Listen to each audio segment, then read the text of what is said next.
Mashhur insonlarning iqtiboslari.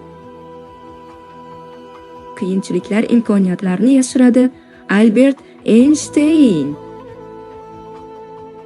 Muvaffaqiyatning siri boshlashdadir. Mark Twain. O'z vaqtida qilingan kichik ish katta rejadan yaxshi. Peter Marshall. Baxt tayyor narsa emas, u harakatlaringiz natijasidir. Dalay Lama.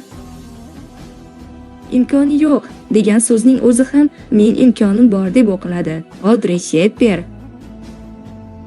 Har bir mutaxassis bir vaqtlar boshlovchi bo'lgan. Helen Hayes.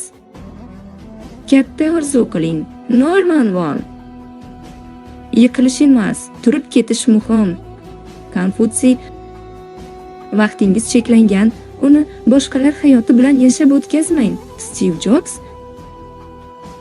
Kimki o'rganishdan to'xtasa, qariydi. Henry Ford.